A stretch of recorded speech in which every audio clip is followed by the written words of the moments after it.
On the day of the Christmas party that would wrap up the year. After arriving late, I noticed a female subordinate standing alone outside in the cold winter of December. What's going on? It's a gathering for those with high academic credentials only, they told me, with just a high school diploma, to wait outside. I wonder who told her that. Seeing the female officer shivering and holding back tears, I couldn't just stand by.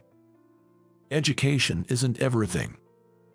It didn't seem right that her hard work, despite her diligent efforts at work, wasn't being recognized. And then, I quietly reached for my phone in my pocket. My name is John. I work for FBI as an executive assistant director, responsible for overseeing the branch. Susan, have you gotten used to the atmosphere in this branch? Yes, I was quite anxious when I transferred from the field office to here at the FBI headquarters, but now I feel secure in my work. This must be such a wonderful place to work that you wouldn't consider working anywhere else, right? I'm not joking, I really think so. I believe it's all thanks to you, John. Me? Yes, everyone here is exceptionally kind, but I believe it's because we have you as our boss. If that's the case, I'm glad, not sure, though. You made my job so much easier and has helped me tremendously. I'm glad to hear that. I know you have a family to take care of, so don't overdo it. Thank you so much. Raising your son all by yourself, I think you're doing something truly commendable. I'm just doing what needs to be done. Well, that might be true, but I remember you said you weren't confident in your physical strength. Thank you for your concern. I don't have kids of my own, but I understand the difficulties of balancing work and household chores. Oh, do you? When I was in high school, my parents passed away in an accident. I'm sorry to hear that. I had a much younger brother that I worked very hard to provide for. You had such a difficult time when you were still a teenager. Of course, I think it would have been impossible alone. Without the support of those around me, who knows where I'd be. People are willing to help out because of who you are, John. You're giving me more credit than I deserve. I'm now the boss, but I don't think it's all on my own. The support from relatives, friends, and various people is what made me who I am today. That's why I want to be kind to my subordinates. Even as an executive assistant director at the FBI, I've never forgotten that. Without those around me, I might have given up back then. You've overcome many hardships to be where you are today, John. It sounds cool when you put it that way. Seeing Susan, who transferred from a local field office, reminds me of the old days.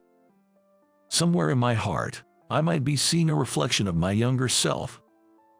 One day, the topic of our annual event came up. It was a man named Mike who first suggested it. John, the Christmas season is upon us, isn't it? That's right, I had almost forgotten. I'll look up some nice places. No, I've already made a reservation. Really? You've already booked? That was quick. Since I am a Harvard Law School graduate, and I passed the FBI exam with top honors, he said. Does that have anything to do with booking the Christmas party? If I do say so myself, I'm a very gifted and competitive person who wants to take the leadership in doing many things. Regardless, it's always appreciated that you invite me every year. It seems like the Christmas parties are usually held among colleagues of similar ranks. Exactly. Not everyone gets invited, so I'm always happy to be included. With someone as well respected as John, it's only natural. Anyway, John, please make sure you come. I've booked a special place. Thank you, I'm looking forward to it. Mike was elitist and proud, but a man who could get the job done. I trusted him to handle things. But at that time, I had no idea what was about to unfold. On the day of the Christmas party, I had to contact Mike unexpectedly. I'm sorry, but something urgent came up at work. Is that so? Tough break, John. It won't take too long, so I'll probably be late. Is that okay? Not a problem at all. Please get in touch later. Thanks. I'll wrap up as quickly as I can and head to the venue. I hurriedly began working on the unexpected task. It was more extensive than I anticipated, and by the time I finished, the Christmas party had already started. Man, I need to hurry. I rushed to the venue that Mike had booked. There, I found someone standing alone outside the venue. Is that you, Susan? Hi, Sean. Good evening. What's going on? It's cold outside. Why don't you go inside? Well, it's just that. Susan seemed hesitant and troubled. Let's go in together anyway. I'm sorry, I can't. What do you mean you can't? Why? Mike and some others told me to wait outside. What? Why? Because I only had a high school diploma. They don't want to drink with someone of a lower education level. What? Did they really mean that? Yes. But I only have a high school diploma too. Maybe, but I guess it's different for you, John. You're the boss. That's not the point. You were invited to the Christmas party, weren't you? Yes, I was invited, so I came. And yet they told you to wait outside. That doesn't make any sense at all. I know, but... Susan looked like she was about to cry. Considering it was the Christmas season, it was extremely cold outside. It was utterly unreasonable to make her wait outside. Susan, let's go to a different place. What? There's no need to wait here for a Christmas party. There are plenty of other nice places we can go to. Let's go. But, I was told to wait. There's no need to wait. You don't have to comply with such unjust demands. But shouldn't you go, John? I have no desire to drink with people who would treat you like this. I'm sorry, this is all because of me. What are you talking about? You've done nothing wrong. There's absolutely no need for you to apologize. Thank you. Let's go. It's too cold to stay outside any longer. You might catch a cold. Yes. I quickly arranged for a place and headed there with Susan. We caught a taxi and hurried in. It's a bar that is dedicated to creative dishes, and everything they serve is top-notch. Really, I'm looking forward to it. Still, I'm appalled by Mike and the others' behavior. Oh, by the way, do you need to let Mike know? I called him earlier and even sent a message, but there was no response. I see. The Christmas party must be in full swing. He probably hasn't noticed. I guess so. Don't worry about it. They have their own thing going, and we'll have our fun. You're right. I'm sorry for being so down. Anyone would be upset after what happened. It's completely understandable. I'm really glad you're here, John. You're welcome. Hey, looks like we've arrived at the place.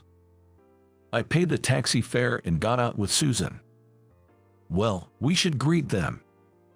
Greet who? You'll see once we're inside. I opened the door to the establishment and entered with Susan. Hey, John, we've been waiting.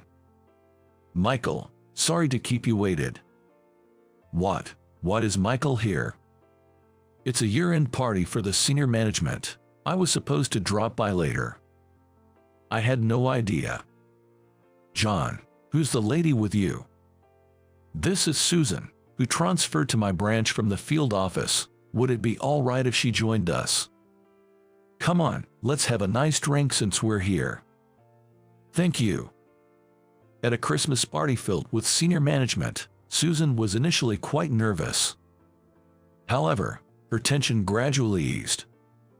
Susan, do you also have a high school diploma only? Yes, I do. I'm a bit embarrassed to admit it. What's there to be embarrassed about? Everyone here at this Christmas party is a high school graduate. Really, is that so?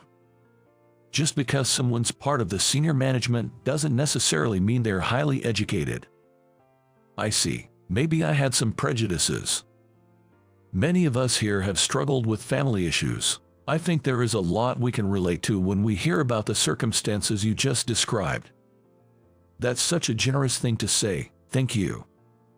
I'm relieved to see you're getting along well. John, have you always been close with the senior management?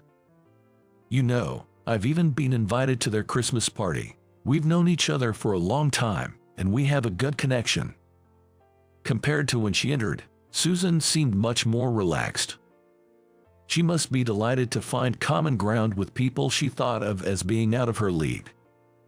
She was sharing more personal stories than she usually might. Yeah, you seem to have a lot in common with John, don't you? Really? In what ways? Oh, in many ways. What do you mean by that specifically? Well, no need to delve too deeply into that. Let's just enjoy our drinks for now. Oh, okay. Despite the terrible treatment from Mike and his gang, the Christmas party here turned out to be a lot of fun. The wonderful time flew by quickly, and it was time to disband. See you tomorrow, John. Jess, I'll be heading off now. Good night. Since we were headed in the same direction, Susan and I shared a taxi back, just like on the way there. John, thank you for today. I had a great time. I enjoyed it too. The senior management seemed to like you. I was surprised. I always thought people at the top were almost out of reach. That's an exaggeration. You found a lot of common ground, didn't you? Yes, I did. It made me really happy, and it motivated me to work harder. Great. I'm looking forward to seeing what you achieve next, Susan. Please, don't put pressure on me like that. It makes me nervous. After such a conversation, we parted ways. I have work tomorrow, so I better get some sleep soon. The next day, I went to work as usual. Then, someone from the senior management visited our branch. It was some of the members who attended yesterday's Christmas party. Good morning, Susan. How are you doing? Hi, Michael. Good morning. I had a lot of fun yesterday. You seem a bit nervous without the alcohol, don't you? While Susan was greeting the senior management, one person hurried over. It was Mike. Michael, good morning. You look great as always. And you are? I'm Mike, a Harvard Law School graduate and future head of the FBI. Oh, okay. The senior management seemed visibly perplexed by Mike's sudden self-promotion. Despite the circumstances, Mike continued to ingratiate himself. He probably thought that by winning favor here, he could secure a faster path to promotion. By the way, are you acquainted with Susan? Well, yesterday we were at the same Christmas party. I see, but I'd advise against associating with such individuals. What do you mean by that? Michael glared at Mike, but he seemed oblivious to it. Mike pointed at Susan and began. She's a high school graduate and always a handful. Is that so? It slows down work, and it's really troublesome. Working with capable people like you must be entirely different. Do you think that has anything to do with educational background? Of course, it's directly proportional to a person's value. You understand that, don't you, Michael? Are you truly saying that from the bottom of your heart? Absolutely. Anyone who says education doesn't matter is just making excuses for their lack of it. What's your opinion on people with lower educational backgrounds? People with middle or high school education are not even human. They are the absolute bottom, never reaching the level of a Harvard graduate like myself. You're quite confident, but you clearly didn't understand anything.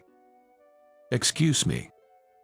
One's excellence doesn't require a formal education. I'm a high school graduate myself. Wait, are you high school graduate? That's what I said. Is there any problem with that? No way. How could that be? What's wrong? You're joking too much. How is it possible for someone as outstanding as you to be a high school graduate? I'm serious, though not joking. Really? Your highest level of education is high school? Yes, according to her theory, I suppose I'm not human. No, I didn't mean that. Well, what's the matter? Isn't that what you said? Well, that was just, you know. Mike's previously smug expression turned pale in an instant. It seems he finally knew he had gone too far. I'm terribly sorry. Someone like you is the exception among exceptions, a truly special individual. So there are exceptions among those with lower education levels. Yes, there are two kinds, you and everyone else. You're flattering me quite a bit, aren't you? Of course, people like Susan here, who are useless, are a completely different breed. It's almost insulting to even compare them. So it's because you can look down on others like that, that you do what you did yesterday. What did I do yesterday? Oh dear, you're not going to pretend you don't remember such a terrible act, are you? What are you talking about? I don't recall meeting you yesterday. Who said anything about me? I'm talking about what you have done to Susan. What? Oh, what was that again? Even though you invited her to the Christmas party, she wasn't allowed inside the venue, right? No, there was a little situation with that. What kind of situation? I'm all ears. I'm expecting an irrefutable argument. Well, I mean, after all, our culture is a predominantly male world, right? I'm listening. So, since the members at yesterday's Christmas party were all men, I thought Susan might find it boring. But you knew who the attending members were from the start, didn't you? Well, yes, but if she was just going to wait outside until the Christmas party was over, wouldn't it have been better to send her home? Oh yes, that's true. I hadn't thought of that. Michael, you always have such a unique perspective. Are you praising me or mocking me? Absolutely, I'm praising you. You thought that would please me. Michael glared at Mike with a look that could scare off like a demon. Overwhelmed by his presence, Mike began to cry like a baby. I'm so sorry. I'm disappointed in your character. It's a reminder that there are things far more important than educational background. Oh my. As we're talking, I remember hearing numerous complaints about you. What? There have been several reports of you harassing people with only a high school diploma. Harassment, that's not it at all. I'm just teaching them the harsh realities of society. Teaching? So, what you did to Susan was also teaching, was it? Well, yes, that's exactly it. It's all done out of love. Mike tried to justify his indefensible logic. Michael looked at him with disdain and spoke calmly. I see. Then, let's conduct a thorough investigation and decide on an appropriate punishment. Punishment? Please wait. I just wanted to improve the quality of the organization. So, you consider improving quality important? Of course, I always put the organization first, beyond my own interests. That's a commendable thought. I agree with it. Thank you. Well then, I'll take my leave now. Yes. The senior management left. Mike seemed relieved that his viewpoint had received some agreement. However, a few days later, a shocking order came from the senior management for Mike. What? Me? Transferred? That's right. You're being sent. Wait a minute. Why do I have to be transferred? Are you dissatisfied? Of course I am. I want to elevate myself with my peers here at the headquarters. The place you're being transferred to is known for being very strict. That's terrible. You mentioned to the senior management that you prioritize the organization first, right? What does that have to do with anything? Michael agreed with you. Yes, but a transfer doesn't make sense at all. No, your transfer was decided because it was deemed necessary for someone who puts the organization first. What? You're a troublemaker who disrupts the harmony of the organization. We don't need that. That's harsh. How could I, a Harvard Law School graduate, be a troublemaker? That's impossible. You are free to think what you want. By the way, your transfer destination is famously strict, so brace yourself. What? Wait a minute. I was raised as a cherished only child. I can't handle a strict workplace. If it's too much, you're free to resign. Oh. The decision to transfer you is final. It won't be reversed. This is all Susan's fault. Don't blame others for your own failings. Shut up. I'll make you regret ever looking down on me. I'll climb higher than you could ever imagine. Is that so? Do your best. Don't mock me. I'll make all you low-educated people regret getting cocky. With those parting words, Mike was transferred. About 6 months later. John, have you heard about Mike? What happened? It seems he quit the FBI. What? After all his talk about making us regret it. He ran away because it was too tough. He had always had a smooth sailing career as a Harvard graduate, so he couldn't handle the sudden setback. Well, he couldn't turn his frustration into motivation. I wonder what he's doing now. I saw him at the park the other day.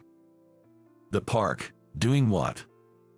Susan happened to pass by the park in front of the station, where she saw Mike emerging from a makeshift home made of cardboard boxes. It seems their conversation went something like this. Mike, what are you doing here? It's you, Susan. Please, I'm begging you, give me some money. You must have some savings, right? Wait a minute. I can't just give you money like that. And, are you living in the park? I quit my job in frustration and gambled away all my savings on something I've never done before. What are you doing? Not only that, but I ended up borrowing money from some shady lenders and couldn't pay it back. So you ended up here. You know what? You feel sorry for me, right? Don't you really sorry for me? What? You don't want to see a Harvard graduate like me in such a fallen state, right? Well, I don't want to see it, but then you'll help me out, right? Give me $3,000. With that, I can definitely turn my life around. What? I'm a Harvard graduate, you know. With that amount of money, I can do anything, be it investing or gambling. The possibilities are endless. I refuse. What? I don't want to help someone who looked down on me and harassed me. How could you say something so cold? I just explained why. Excuse me. Wait, I am sorry about all of this. I think you're the best talent, even if you only graduated high school. Thanks for that, but it's not making me happy at all. Please, I'm begging you. You're my only hope. My parents have disowned me. I'm at my wit's end. You're being persistent. Goodbye. After that, Susan never encountered Mike again. I see. So he's living quite a miserable life now. After all the time he did to look down on me. And now you are a great asset to the workplace. Well, I wouldn't say so. You focused on using your computer knowledge to streamline your day-to-day work, right? Yes, I've always been interested in computers and studied them since I was a student. Thanks to your efforts, you are now assigned to the cyber division and are making a name for yourself. It's really awesome. Thank you. Actually, I used to be in the cyber division myself. Really? I had no idea. I was interested in computers just like you. With a rise in online crimes, I thought I could use my knowledge to help combat them. I never would have guessed you were in the cyber division. People are not what they seem. Hey now, what's that supposed to mean? Sorry, I just couldn't picture it. I used to hear that a lot when I was in the division. When Michael said you and I were alike at the Christmas party, He must have been referring to this.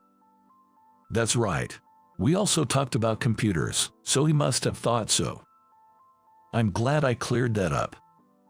If you have any questions about the cyber division, feel free to ask me anything. If so, as a senior member of the cyber division, would you be willing to teach me some things? You are quick, aren't you? Sure, no problem. How about we go out for a meal this Saturday? I'd love to have a more detailed chat then. Let's do it. I know a great place we can go to. This became the start of Susan and me meeting up more frequently, even outside of work. Initially, we only talked about work, but gradually we began discussing our family lives and hobbies. Before we knew it, we weren't just having meals together, but also going out to various places.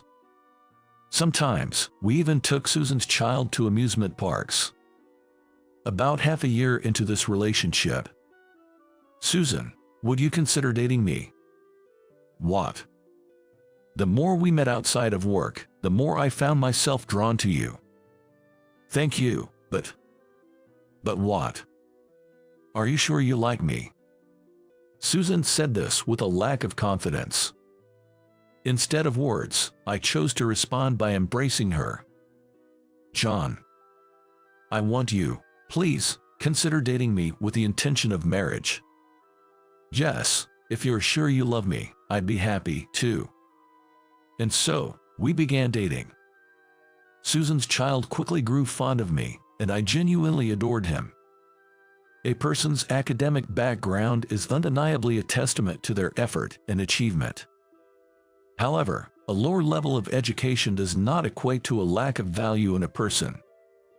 Through these events, I was reminded of this simple truth. You're still not married. My beautiful wife is an executive secretary who has global experience. Not even out of high school. You wouldn't even get a chance to meet someone like her. After 30 years, my middle school classmate, now referred to as Mike, ridiculed me upon our reunion.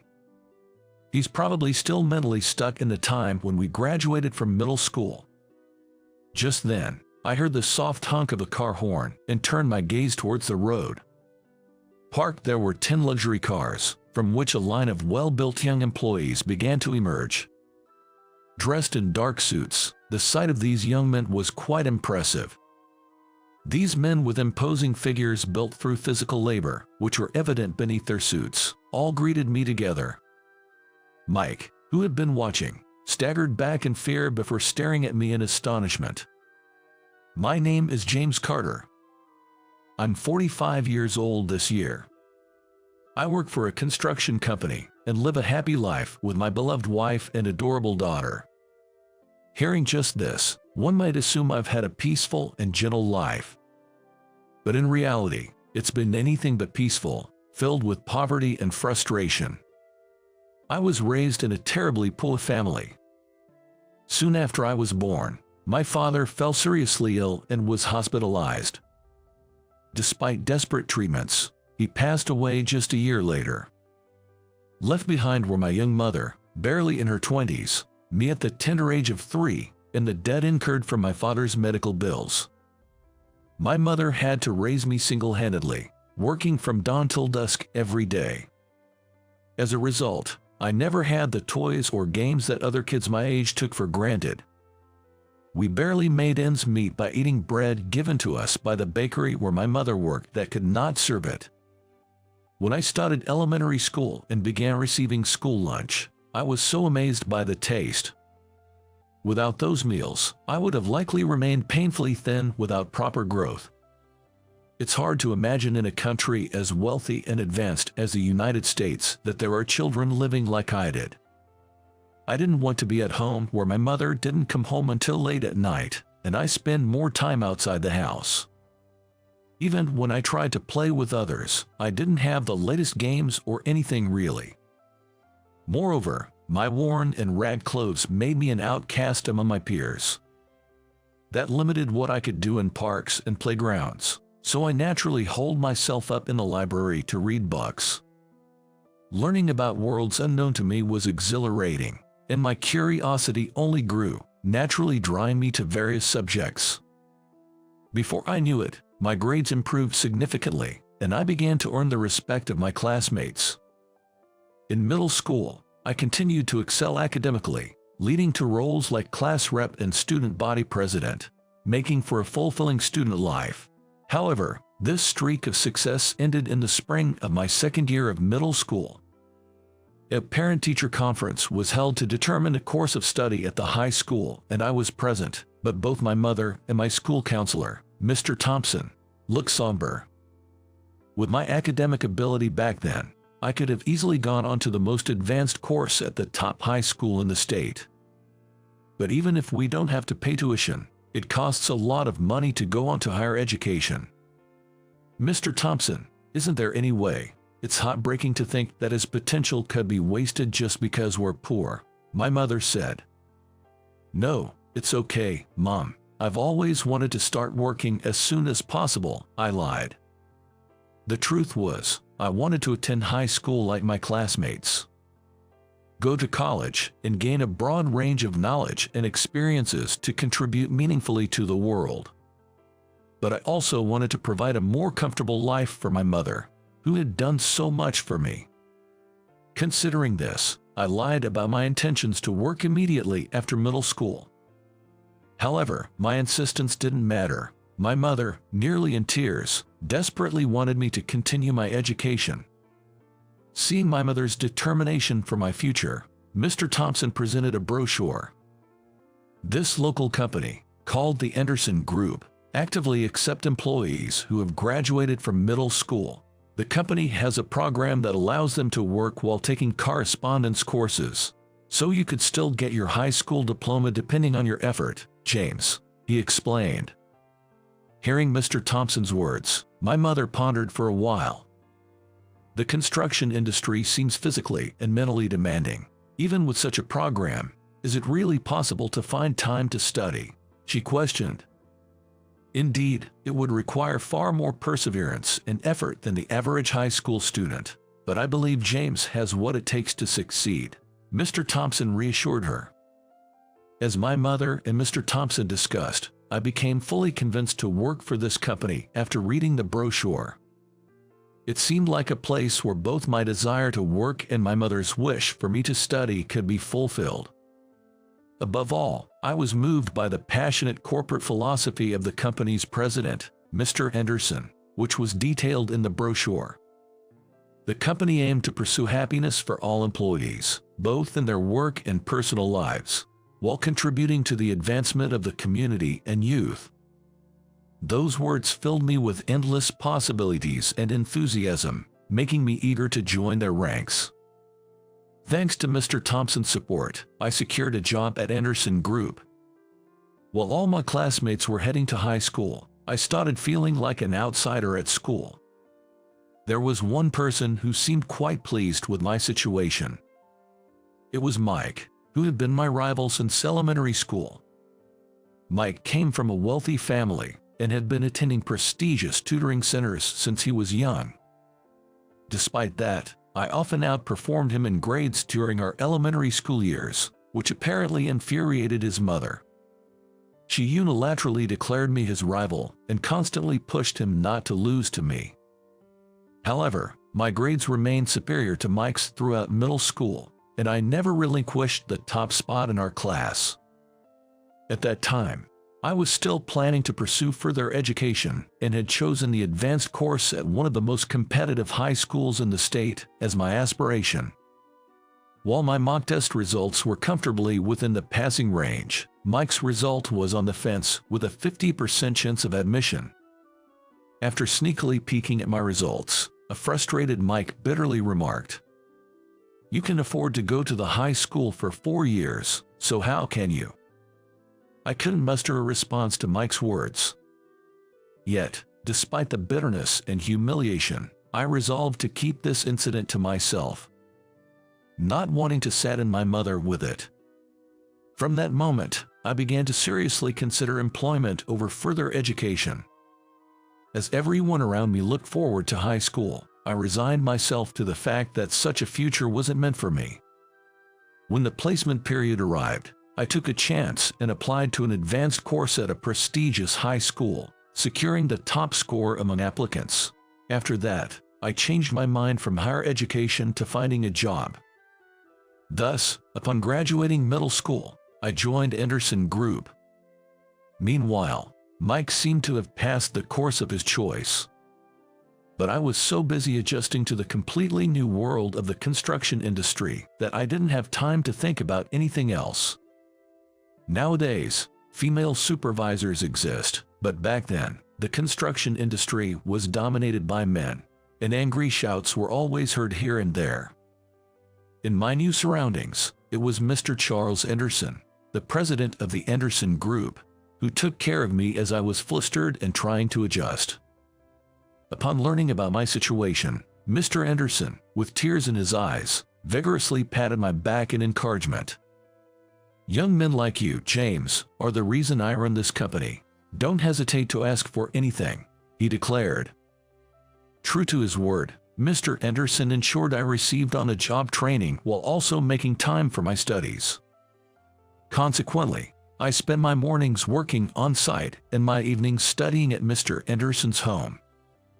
Mr. Anderson had a lovely 3-year-old daughter. Her name is Sophia, who quickly grew fond of my frequent visits and would eagerly greet me at the door. "Sophia seems to have taken a real liking to you, James. Even when I'm around, she heads straight to you," Mr. Anderson would say, making me feel somewhat embarrassed. While gaining on-site experience, I also began to handle computer-based tasks such as calculations and designs. Apparently, I was better suited for the latter and gradually began to focus on administrative work. 4 years into my job, I graduated from a high school with a correspondence course. I had been contemplating continuing my work at the company when Mr. Anderson encouraged me to pursue higher education. There's never a loss in acquiring education when you have the chance. Don't worry about the company. We'd be grateful to have you return with even more knowledge.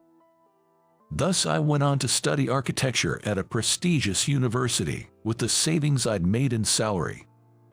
Sharing my acceptance news with my mother, she teared up with joy, saying, "You've worked so hard, balancing work and studies. You've really done well." Her happiness made me emotional too. At the university, I learned from renowned professors, made friends and acquaintances within the architectural field, and enjoyed fulfilling days. After graduating, I returned to Anderson Group, eventually taking on significant management roles in the company as I crossed into my 30s. My promotion was celebrated by my former senior colleagues at the company. Someone with hands-on site experience leading them significantly improved work efficiency. Thinking from both a managerial and an on-site perspective allowed us to make our operations safer and more efficient. As a result, Anderson Group's performance soared, and in recent years, the company has seen significant growth. My alma mater occasionally invited me to lecture on architecture, enhancing my local reputation and attracting a steady stream of young job applicants, contributing to the company's continued growth. Meanwhile, Mr. Anderson's daughter, Sophia, grew into a beautiful woman. Even I, typically slow to notice such things, noticed that Sophia seemed to have a genuine fondness for me. One day, Mr. Anderson invited me for a drink after work and abruptly asked, "So, James, have you got someone special in your heart?" "No, I'm enjoying my work right now and haven't really had the chance to meet any women." In response to my casual reply, Mr. Anderson looked at me seriously. "What do you think of Sophia? You already know. She really wants to marry you. I can trust you with my sweet daughter." Though I had sensed her affection, having it explicitly stated made me feel both embarrassed and elated. The next day, I dressed in my best suit and visited Mr. Anderson's home. With a bouquet of roses in hand, I declared to Sophia, "Sophia, I promise to make you happy. Please marry me." Nervously, I had intended to ask her out, but I ended up proposing instead. Nevertheless, Sophia blushed with happiness and said, "Yes, I'd be delighted to if you'll have me," and we were married a year later. Sophia took my last name, and we've been living a happy married life. 30 years after graduating from junior high and entering the workforce, I turned 45. It was a fitting milestone for me to become the second president of the company. Now, as my father-in-law, Mr. Anderson, taught me the ropes of being a president, my days became busier and more fulfilling than ever. Before I knew it, Anderson Group had grown into a regional powerhouse with 7,500 employees. Amidst this, the company was invited to play a central role in a major regional development project. With many related companies involved, a networking reception was organized in a hotel's grand hall to foster connections. On the day of the reception, the venue, set up as a buffet-style party, was bursting with the enthusiasm and ambition of those in the construction industry. This time, family attendance was encouraged, so the presence of construction company presidents' spouses and children added to the ambience. Sophia mentioned she would join later, so I waited for her arrival at the entrance, looking out onto the street. That's when a man stopped in front of me. His face seemed familiar, and as he approached and scrutinized me, he broke into a wide smile. "Hey, aren't you James? Long time no see. It's me, Mike." It was Mike, the one who had treated me as a rival back in middle school. "It's been a while. Surprised you recognized me. I'm a sales director now. Beating my peers requires at least remembering names." Mike smirked, crossing his arms and staring at me. "I heard you became a carpenter. Are you involved in this project? You don't look sunburned, though." Got fired from carpentry. He probably assumed I was still working on site due to my initial job. It seemed Mike couldn't grasp that people's jobs and positions change over time. Wanting to feel superior by comparing himself to me, just like in middle school. Mike continued scrutinizing me, but then seemed to find a new angle to attack from. "Attending alone, aren't you? You're still not married. My beautiful wife is an executive secretary who has global experience. Not even out of high school. You wouldn't even get a chance to meet women." Reuniting after 30 years only to be mocked by Mike indicated his mindset hadn't evolved since middle school. While I understood his desire to boast about his wonderful wife and success, it wasn't appropriate for this setting. Mike went on boasting, but I was growing increasingly uncomfortable. Then, I heard a car horn and turned to look at the road. "James, I'm sorry to keep you waited." "Sophia, glad you could make it." In front of a lineup of 10 luxury cars, Sophia's arrival brought a smile to my face. "Thanks for coming today. Are the others in the cars behind your father and his colleagues?" "Yes, Dad wanted to give the younger members of the group a chance to learn too." As Sophia and I chatted amiably, well-built young employees began stepping out of the luxury cars. Dressed in dark suits, their presence was impressive. And their muscular builds, honed by physical labor, were apparent even through their suits as they greeted me. Witnessing this, Mike staggered back in shock, then looked incredulously between Sophia and me. "What? You're married, and to someone from the group?"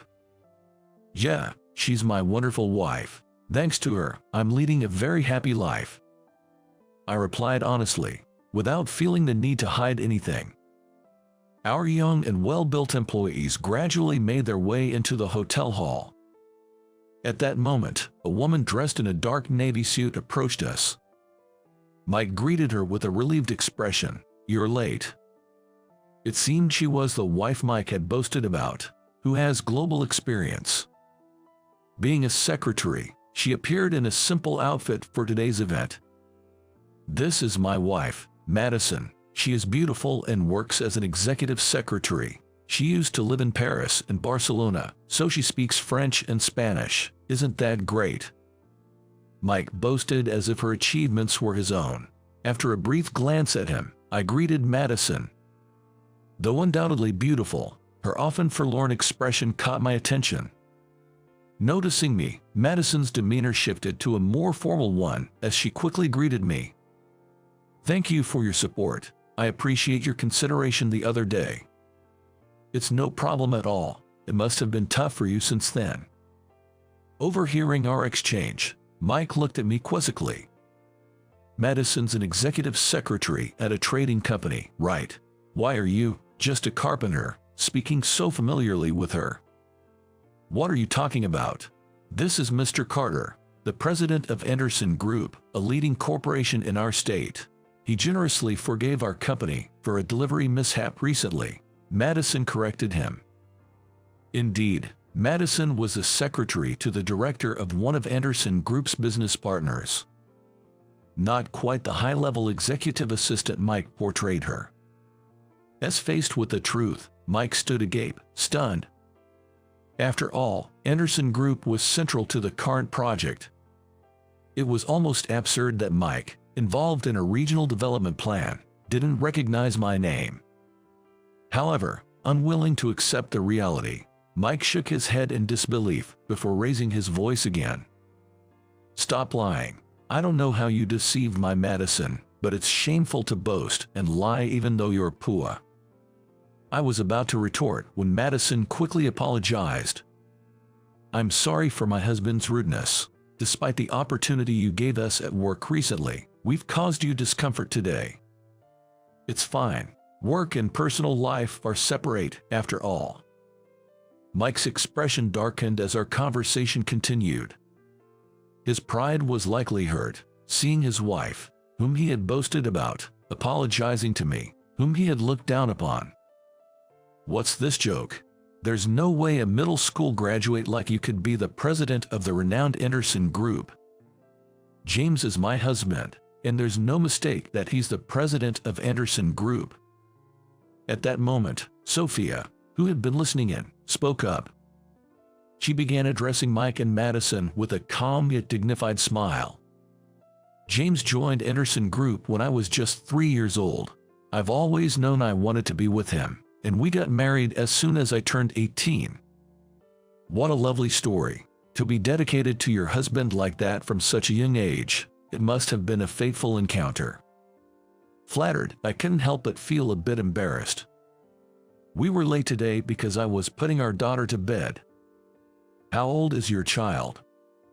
Madison asked, her gaze drifting enviously towards Sophia's belly, which was noticeably rounded with our second child. She's 3. We took our time to enjoy life as a couple before having her, so she's still quite young.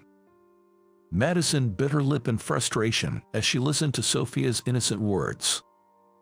I've always wanted children too, but with both of us working, and my husband's expensive car hobby, we can afford it. Don't blame it all on me. You spend plenty too.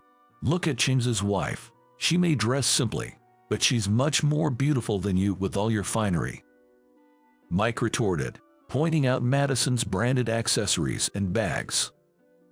Though Madison was adorned in brand name items, her gaze lingered on Sophia's attire.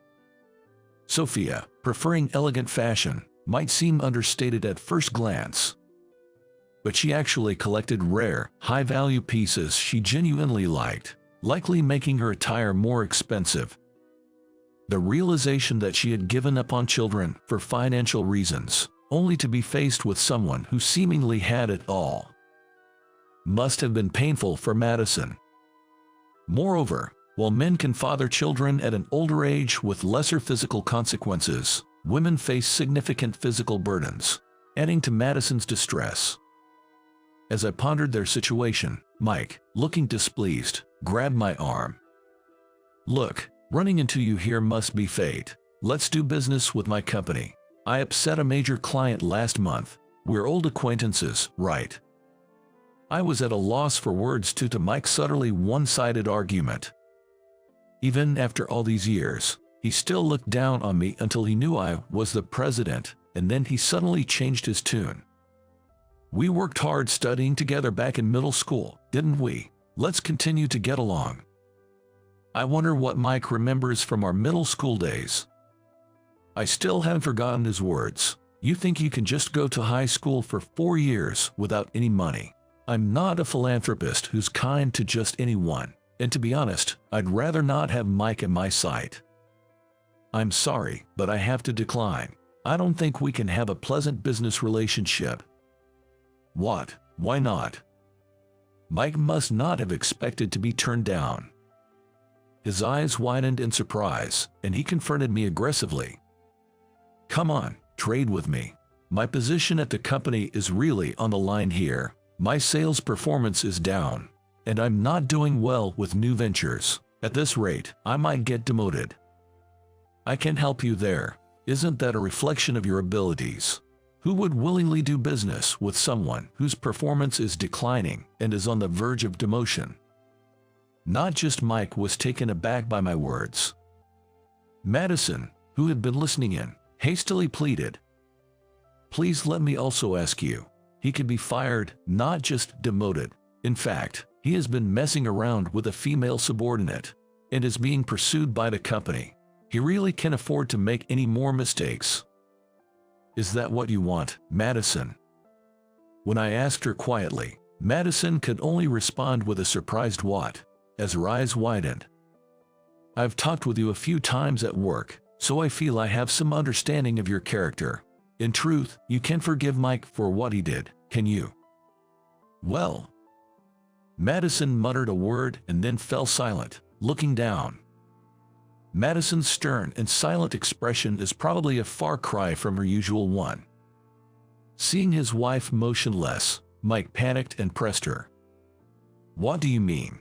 You're my wife. You should always be on my side, right? Leaving Mike to his ranting, I prompted Sophia to move into the grand hall with me. The reception ended successfully that day, but we never saw Mike or Madison again. That was the last time I saw Mike. What follows is what I heard from acquaintances at our trading partners. Following that reception, the large-scale development project for regional promotion progressed smoothly with various companies. But Mike's company was not among them. The lack of an attractive proposal was the main reason. However, it's rumored that Mike's bad behavior, which had become widely known, was also a factor in their reluctance to engage in business. Considering the effect on the company's future, the executives decided to transfer Mike from sales. He was moved to a less significant department, essentially being put on standby for voluntary resignation. It seems pitiful to hear that much, but in fact, it seems that the situation was one of leniency, that he was not reprimanded. This is because it was discovered that Mike was actually demanding bribes from his subcontractors. When his salary didn't increase as expected due to declining performance, he started selling company client lists to dubious firms in exchange for cash and lavish entertainment.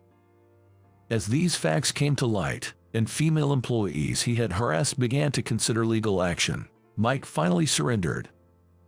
Taking responsibility for his actions, he resigned voluntarily. He tried to find work in other companies, but his reputation had already spread throughout the industry, leading to rejections everywhere.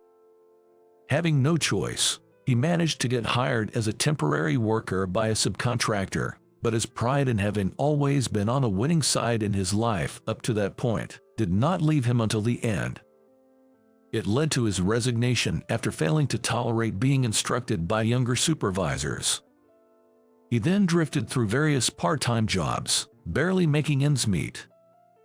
Meanwhile, Madison, having grown tired of Mike, decided to divorce him early on, and threw herself into her work with renewed vigor.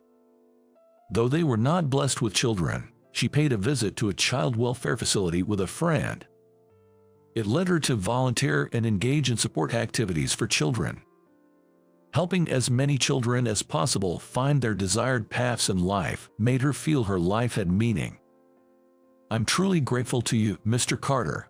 You taught me that there's more to life than just marriage to Mike and gave me the opportunity to change my life. Madison said when we met again after a long time. She had stopped her flashy dressing and opted for a simple, elegant style instead. It seems that men with sincere intentions are also drawn to her. Given her diligence and capability, she can undoubtedly carve out a fulfilling life for herself from here on. As for us, Sophia safely gave birth to our second child, a son, thereafter. As a family of 4, we cherish each other and live happily every day. Having experienced poverty in my childhood, I'm determined not to let my children go through the same hardships. Therefore, I'm even more devoted to my work than ever, striving daily to stabilize the company.